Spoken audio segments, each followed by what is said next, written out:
Today, I'm gonna share with you 4 special cookie recipes that are not only delicious, but also a joy to make. They are a great value for your money and perfect for any occasion or as a gift to your family and friends. I will start with a mixing bowl in which I add flour, icing sugar, baking powder and salt. I give them a good whisk and then I add tahini, lemon juice and water. I mix them for about 2 minutes or until a dough is formed.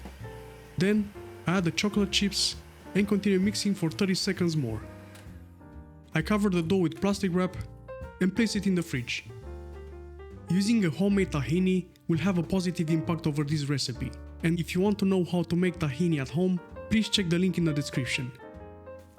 Once the cookie dough is ready, I scoop about 20 grams and drop it into the icing sugar. I shake it until it's fully covered, then I place it on the baking tray. Make sure to leave some space in between. I will make the last ones without the sugar coating, just to see how they will turn out.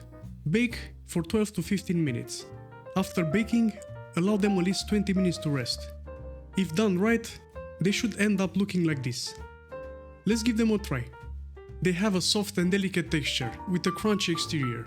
They are rich, chocolatey, and with a pleasant roasted sesame aftertaste. You should definitely try them at least once. The ones without sugar coating came out similar, and as expected, less sweet. And for macros and ingredients, please go ahead and pause the video. These next recipes will follow the same technique. Add the flour, pumpkin seed protein, sweetener, baking powder, and whisk them until combined. Next, add the coconut oil, water, and lemon juice, and mix them until the dough is formed. I cover it with plastic wrap to prevent it from drying, and straight into the fridge it goes.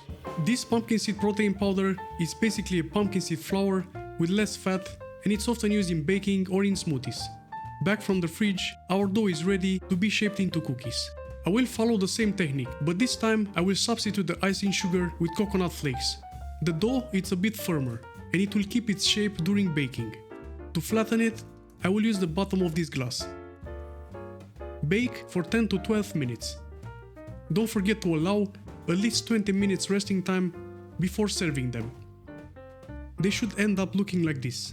I have to say that they smell amazing. They are simple, delicate and chewy. They have a milky and nutty flavor with notes of vanilla followed by a mild coconut aftertaste. As for macros and ingredients, please go ahead and pause the video. If you love macarons, but you don't want to put in the effort, this might be the one for you. I will start in the same manner. Flour, icing sugar, ground almonds, baking powder, and salt.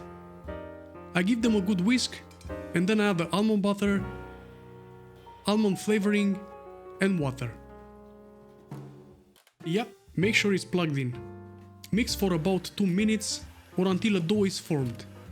Then cover it with the plastic wrap and let it rest in the fridge. Back from the fridge, I apply the same technique as before. I scoop out about 20 grams of dough and drop it into the icing sugar. I shake it until it's fully covered, then I place it on the baking tray and straight into the oven it goes. Bake for 12 to 15 minutes. These ones made the house smell like an Italian pasticceria. Let's give them a try. They are soft and moist on the inside and slightly crunchy on the outside. They are in between macarons and amaretti. Their taste is simply magic, rich and full of almond flavor. Be careful, they can be very addictive. If you watched all the way until here, your time will be paid off by this amazing recipe, which also happens to be the simplest. After adding the dry ingredients, I whisk them until combined.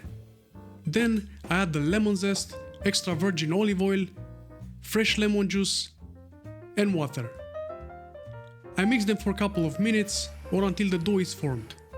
Then I wrap it to prevent the dough from getting dry and place it in the fridge.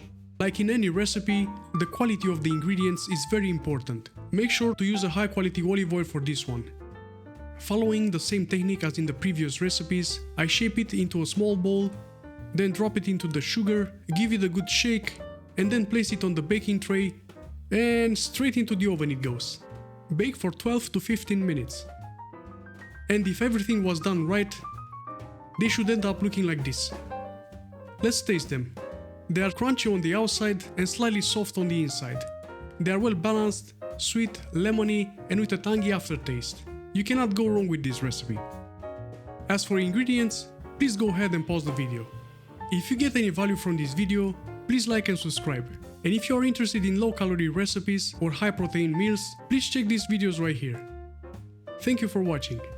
Until next time.